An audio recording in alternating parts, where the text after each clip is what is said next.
ഇത് നമ്മൾ ഉച്ചയ്ക്ക് കറി തയ്യാറാക്കുകയാണ്. ആദ്യം തന്നെ പരിപ്പ് നന്നായിട്ട് കഴുകിയിട്ടുണ്ടായിരുന്നു. അതിനുശേഷം പരിപ്പ് കുക്കറിനകത്തിട്ടിട്ട് നമ്മൾ അടച്ച് വെച്ചിട്ട് നമ്മൾ പരിപ്പ് വേവിക്കാനായിട്ട് വെക്കുകയാണ് കേട്ടോ. ഈ പരിപ്പ് നമ്മൾ സാധാരണ പരിപ്പ് വയ്ക്കുന്ന കുക്കറിൻ്റെ മൂടിക അതിൻ്റെ വാഷ് എന്ന് പറയും.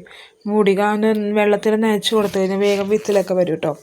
ഈ ചെറിയ കുക്കർ കിട്ടി പിന്നെ ഇതിലാണ് ഞാൻ എല്ലാം വെക്കുന്നത്. വലിയ കുക്കറിനെ ഇപ്പോൾ ഒഴിവാക്കിയേക്കാണ്.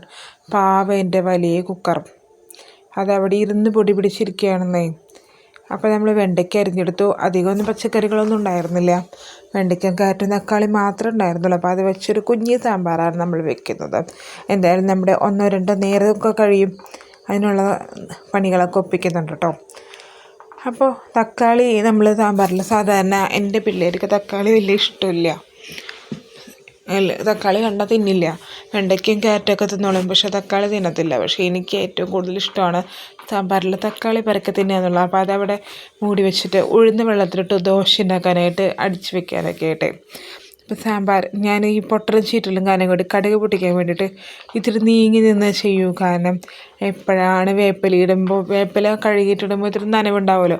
ഈ വെള്ളം നനയുമ്പോൾ ഇതിങ്ങനെ പൊട്ടാനായിട്ട് സാധ്യതയുണ്ട്.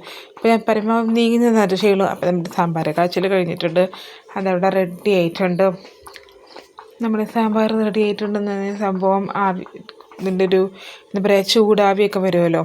ഇത് പാവയ്ക്ക വെയിലത്ത് വെച്ച് ഉണക്കിയതാണ് കേട്ടോ. പിന്നെ രാവിലെ വെച്ച വെള്ളക്കടല കറി ഉണ്ടായിരുന്നു. ഒക്കെ കൂട്ടി ഞാൻ ചോറുണ്ടു. പിള്ളേരൊക്കെ സ്കൂളിൽ പോയിരിക്കുകയാണ്. സഫാൻ അംഗനവാടിയിലും സാൻ്റെ 1-ാം ക്ലാസ്സിലും.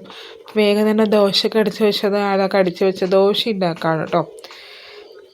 ഇനിയിപ്പോൾ ദോശയും കൂടി ഉണ്ടാക്കി കഴിഞ്ഞാൽ പിള്ളേർക്ക് കഴിക്കാനുള്ള സംഭവം നമ്മളങ്ങനെ റെഡിയാക്കി സെറ്റാക്കി എടുക്കും കേട്ടോ. അപ്പോൾ ആദ്യം ഉണ്ടാക്കിയ ദോശ നമുക്ക് ചെറുതായിട്ടൊന്ന് പൊട്ടി ചിന്നി പോയിട്ടുണ്ടായിരുന്നു. പക്ഷെ പിന്നെ ഉണ്ടാക്കിയതൊക്കെ നല്ല സൂപ്പറായിട്ട് വന്നു കേട്ടോ. പിന്നെ എല്ലാവർക്കും എന്തൊക്കെയുണ്ട് വിശേഷങ്ങൾ? മഴ നല്ല തകൃതിയായിട്ട് പെയ്യുകയാണ്. മഴക്കെടുതികളും കൂടുതലാണ്. അപ്പോൾ എന്നാലും ഡിഷ് സപ്പോർട്ട് ചെയ്യുക. See you.